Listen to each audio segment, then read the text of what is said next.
Esta é a história do dia da Rádio Observador. Hoje, com 9 perguntas para explicar a acusação do caso EDP.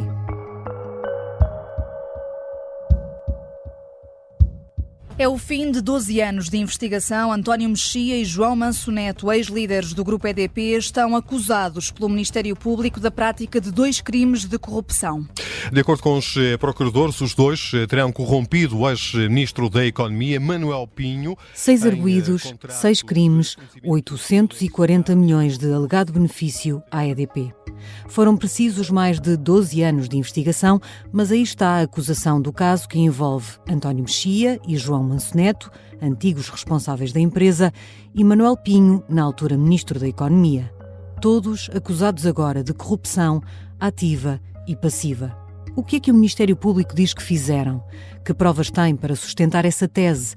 E por que é que passou tanto tempo entre a primeira denúncia anónima e esta acusação? Vou conversar com Luís Rosa, jornalista e autor do programa Justiça Cega, da Rádio Observador. Eu sou a Sara Antunes de Oliveira e esta é a história do dia. Terça-feira, 29 de outubro.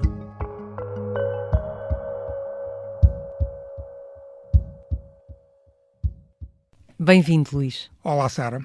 Para quem não viu as notícias ontem, começamos por um resumo da acusação. De que crimes estão acusados António Mexia, João Manso Neto e Manuel Pinho? São 2 crimes diferentes, mas interligados. Ou seja, António Mexia, ex-presidente da EDP, e João Manso Neto, ex-presidente da EDP Renováveis, são acusados de terem corrompido Manuel Pinho, ex-ministro da Economia, e mais 2 assessores e um ex-diretor-geral de Energia. Portanto, corrupção ativa. Corrupção ativa. Enquanto Manuel Pinho, os seus 2 assessores e o ex-diretor-geral de Energia são acusados de corrupção passiva. Isto tudo por e para titular de cargo político. Exatamente. Na altura era a designação, na altura dos factos. Em caso de condenação, são crimes com que molduras penais? Estes arguidos podem estar a olhar para quê? No de corrupção ativa, estamos a falar de 2 a 5 anos. No de corrupção passiva, ou seja, os alegados titulares de cargos políticos ou equiparados que deviam defender o interesse público, a pena é agravada, estamos a falar de 2 a 8 anos. Uma acusação, Luís, é uma história, é uma narrativa da prática de um crime que é contada pelo Ministério Público na perspectiva dos procuradores. Que história que conta esta acusação? A história é uma história que nós já contamos aqui muitas vezes no Observador. É bem verdade. Desde 2017, 2018. Este processo nunca teve segredo de justiça, por isso mesmo é que nós noticiamos muito sobre o caso. A história tem vários elementos. O elemento central são os chamados contratos CMEC, que é um nome, uma sigla, um nome super estranho, contratos de custo de manutenção do equilíbrio contratual, que eram contratos que substituíam, em 2006, substituíram os contratos de aquisição de energia. Este sim, um nome de contrato que a gente percebe para que serve. Então, eram contratos de quê? Que se remuneravam a EDP pelo fornecimento de energia ao sistema elétrico nacional. Então, é esse o objeto destes contratos. Manuel Pinho, na perspectiva do Ministério Público, é acusado de ter alegadamente beneficiado a EDP num conjunto de decisões que tomou, nomeadamente através de portarias e de outros elementos legislativos, e que beneficiaram, na ótica do Ministério Público, a EDP, o grupo EDP. Esse benefício começou por ser, durante muito tempo, era esse o facto indiciário principal, 1,2 mil milhões de euros. Num despacho de indiciação, o Ministério Público chegou a acusar Manuel Pinho de ter prejudicado os portugueses nesse valor. Agora, o valor que está aqui em causa no despacho de acusação são 840 milhões de euros. Podemos tentar explicar um pouco. Porque a acusação deixou cair alguns elementos? Deixou cair alguns elementos. O elemento principal que deixou cair tinha a ver com outra questão que, além dos contratos CMEC, tinha a ver com outro benefício que tinha a ver com as barragens. Ou seja, sempre houve uma grande crítica ao facto de o governo de José Sócrates ter adjudicado a concessão e a exploração de 27 barragens sem qualquer concurso público à EDP.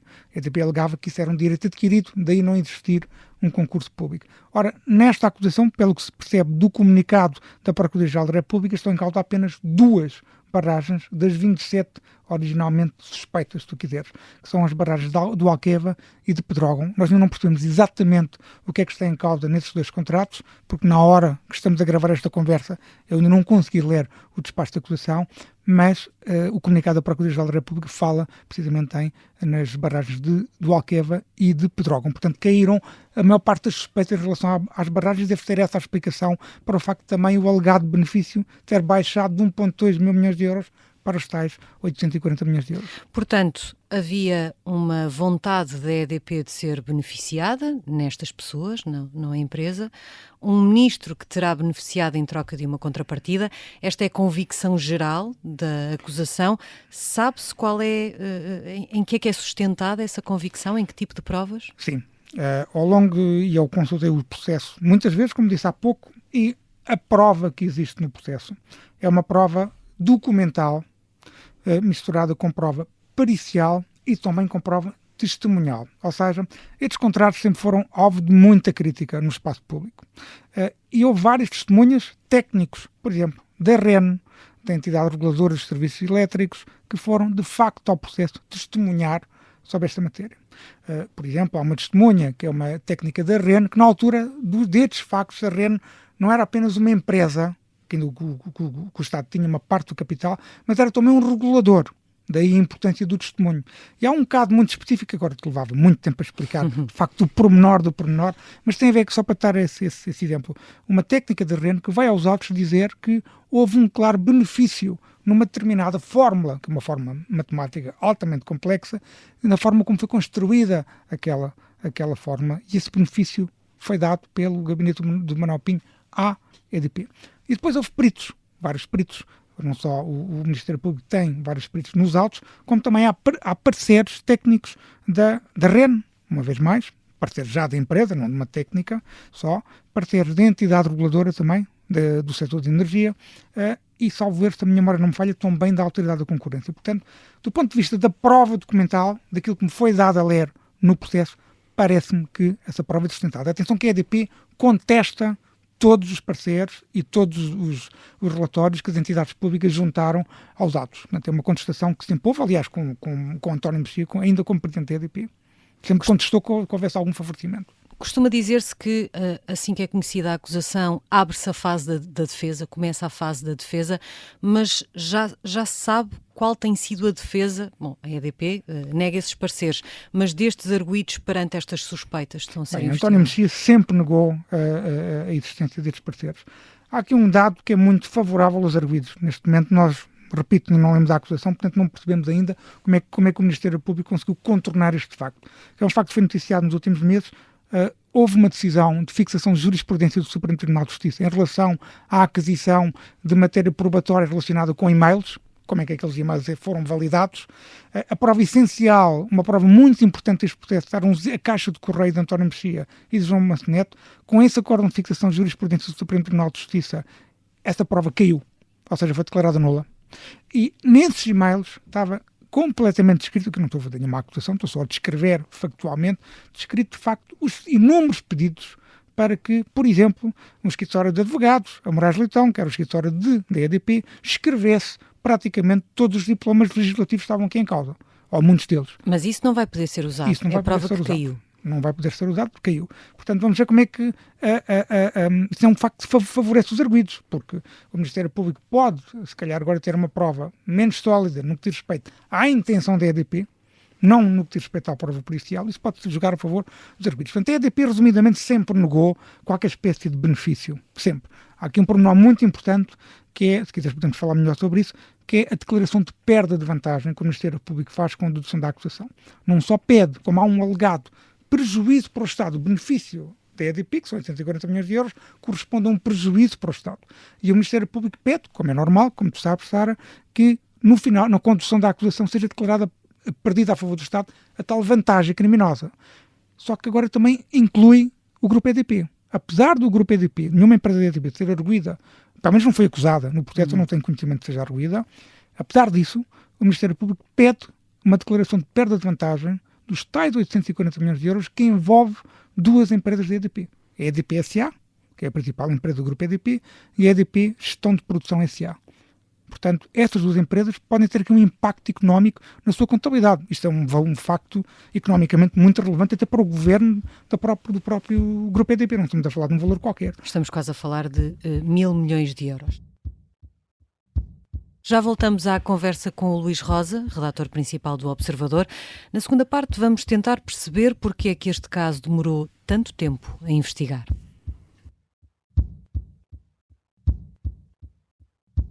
Estamos de regresso à conversa com o Luís Rosa. Luís, deste processo saíram outros 3 casos, certidões, como se costuma dizer. Isso. Um deles já está até julgado. Já acabou o julgamento, aliás, que era o caso que nós também, foi uma notícia em primeira mão do Observador, que foi o facto mais extraordinário deste processo. Foi neste processo que se descobriu que o Manuel Pinho era pago, ou era remunerado, ou recebia uma avença, ou recebia um valor que lhe era devido, aqui dependendo de quem diz, das perspectivas, seja do Ministério Público, seja do próprio Manuel Pinho, que recebia uma avença de cerca de 15 mil euros mensais do Grupo Espírito Santo, desde o primeiro dia em que tomou posse como Ministro da Economia até o último dia em que saiu. Isso nasceu neste processo do caso EDP? Aliás, vou para te ratificar, a prova estava no Grupo Espírito Santo, no Universo Espírito Santo, que são as contas bancárias do saco azul do Grupo Espírito Santo. Nós também já falamos muito aqui no Observador sobre isso, já fizemos vários trabalhos sobre essa matéria. Mas foi para este processo. E é neste processo que, afinal, aquela famosa sociedade offshore, Tartaruga Foundation, é de Manuel Pinho. E é através dessa offshore que ele recebia cerca de 15 mil euros. Ora, esse facto, durante muito tempo, esteve interligado com este alegado benefício da EDP. Era uma tese que o Ministério Público tinha de que Ricardo Salgado tinha influenciado a nomeação de António Mexia como presidente da EDP para ganhar este benefício. Isso caiu.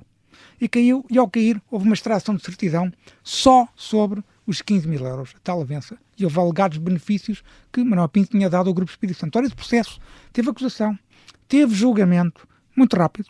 Manuel Pinho foi condenado a 10 anos de prisão efetiva. E Ricardo Salgado foi condenado a uma pena de 6 anos e 3 meses. Crime de corrupção.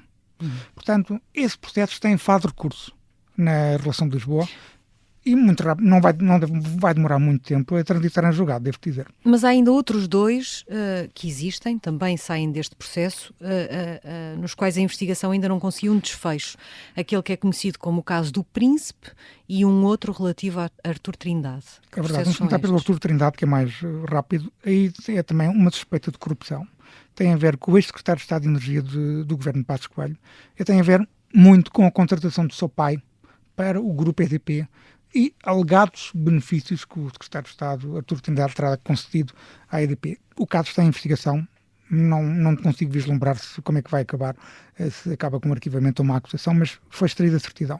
No que diz respeito ao Príncipe, é muito difícil o Ministério Público conseguir descobrir que é o Príncipe. Só para os nossos ouvintes perceberem, estamos a falar de uma prova que foi descoberta na Operação Lava Jato, na contabilidade paralela da Odebrecht Brasil, e foi encontrado um indício, uma suspeita de que havia pagamento de luvas a responsáveis em Portugal pela adjudicação, pela obra, pela adjudicação da obra, de uma barragem, uma adjudicação que foi feita diretamente pela EDP. Ora, a barragem de Baixo Sabor, era como se chama essa barragem. Ora, nunca até agora o Ministério Público conseguiu descobrir, e é muito difícil que venha a descobrir quem é o Príncipe. A suspeita é que terão sido várias pessoas a receberem, sendo que os pagamentos que assim estão devidamente claros no processo, há prova bancária nesse sentido, esses pagamentos, cerca de 80% desses pagamentos ocorreram durante o governo de José Sócrates. Houve também ali uma suspeita relacionada com o governo de Passos Coelho e do alegado financiamento partidário. Havia, aliás, essa ideia de que o Príncipe podia não ser José Sócrates, podia ser Passos Coelho? Sim, mas eu também te digo que eu não sei se é José Sócrates ou Passos Coelho, não faço ideia. Mas o próprio Ministério Público entende que, tendo em conta o calendário dos pagamentos, em que a esmagadora maioria dos pagamentos foram feitos durante o governo de Sócrates, que essa questão do financiamento partidário ilícito do PST pode não ter uma sustentação tão forte. Seja como for, esse processo agora recentemente recebeu uma prova que é importante, foi uma investigação jornalística do Expresso. António Mexia descobriu-se uma sociedade offshore, António Mexia, não se percebe ainda desde quando é que ele tinha essa sociedade offshore, mas alegadamente esse património não terá sido declarado em Portugal e esse indício foi junto a esse processo do Príncipe. Vamos ver o que é que vai acontecer, mas duvido muito que o Ministério Público chegue a uma conclusão clara sobre quem é o Príncipe. Todo este inquérito começou na sequência de várias denúncias. A primeira, anónima, chegou em janeiro de 2012. Houve 5 denúncias anónimas. Passaram mais de 12 anos, Luís. Porquê é que foi preciso tanto tempo? É uma mistura de várias questões. Vou tentar ser o mais sintético possível. Começando já pelo fim, obviamente que o Ministério Público tem aqui uma responsabilidade clara pela demora deste inquérito. Não há dúvidas nenhuma sobre isso. Estamos a falar de 2 procuradores, Carlos Casimiro e Hugo Neto, tiveram de definir uma estratégia de investigação que implicou, se tu quiseres, tentar reconstituir toda a situação. Por exemplo, a questão do Príncipe foi uma coisa que lhes tomou muito tempo também, mas acima de tudo houve pouco pragmatismo. Estou a fazer uma crítica, mas estou a tentar que ela seja o mais objetiva possível. Pouco pragmatismo na gestão deste processo. Por exemplo, a acusação que foi feita contra Ricardo Salgado e Manuel Pinho, que levou a tal condenação, que é uma prova fortíssima. Aliás, o Tribunal deu como provado todos os factos que o Ministério Público imputava aos arguidos, praticamente, sendo que as testemunhas que levaram à condenação de Manuel Pinho eram os administradores do Banco do Espírito Santo, que destruíram completamente a sua tese de defesa. E, portanto, isso podia ter sido feito mais cedo, essa extração de certidão. Esse julgamento podia ter sido feito muito mais cedo. Podemos dizer que o início da investigação, e é 2012, não há dúvida nenhuma, há uma denúncia e o inquérito está em 2012, e depois há 3 anos que se perdem, salvo seja, mas que se demora o núcleo de assessoria técnica da Procuradoria-Geral da República a produzir um relatório e que fixa o primeiro objeto de investigação e que fixa uma primeira tese para os alegados benefícios da EDP e que depois vêm a ser comprovados pelos peritos que foram sendo juntos ao processo. Ora, estamos a falar de 3 anos. Se calhar a investigação só começou efetivamente em 2015, com a audição de muitas testemunhas. Nós, na altura, fomos ao processo em 2017, não estou a ver, 2018, e noticiamos disso tudo, porque o processo estava esquecido, já ninguém se lembrava dele. E como não tinha segredo, nós fomos lá e vimos o processo todo até àquela altura. E depois houve a tal falta de pragmatismo do Ministério Público, que é uma cultura que o Ministério Público tem, nomeadamente no Departamento Central de Investigação e Ação Penal, e que me parece que o novo Procurador-Geral, Amadeu Guerra, deve fazer tudo para que essa cultura mude, porque se for assim, não vamos ter muito mais casos que demoram 10, 12 anos. E este processo vai ter, porventura, um problema de prescrição, precisamente. Que era o que te perguntava já a seguir. O que é que se segue agora? Não sabemos se vai haver fase de instrução, se os arguidos a vão pedir ou não, mas com tanta passagem de tempo, o que é que vem por aí? Eu acho que esse problema de prescrição dos arguidos vão levantá-lo na altura que entenderem estrategicamente como a correta. Não sei se será agora já na fase de instrução, será na fase de julgamento. A estratégia do Ministério Público é fazer com que isso vá mais para a frente, ou seja, o Ministério Público, quando se diz que o período de investigação ou o período dos factos alegadamente criminosos vai de 2006 a 2014, ora, Manuel Pinho saiu do governo em 2009, se a minha memória não me falha, o MP está a estender os prazos até 2014. Porquê? Porque tem a ver com o período das aulas que Manuel Pinho deu na Universidade de Colômbia, que é a tal alegada contrapartida. E estão a tentar fazer uma prática continuada do crime para que só se comece a contar o prazo de prescrição a partir de 2014. Acho que as defesas vão tentar destruir essa tese e provavelmente acho que este processo pode vir a ter um problema prescricional, e aqui estamos a falar, não é de um crime, só um crime, não é? É o crime de corrupção ativa e o crime de corrupção passiva. Estamos a falar do prazo prescricional. Quem doesse, caiu tudo. Caiu tudo. É isso mesmo. Obrigada, Luís. Obrigado, Sara. Luís Rosa é jornalista, redator principal do Observador e autor do programa Justiça Cega. Esta foi a história do dia. A sonoplastia é da Mariana Sousa Aguiar, a música do genérico é do João Ribeiro. Eu sou a Sara Antunes de Oliveira. Até amanhã.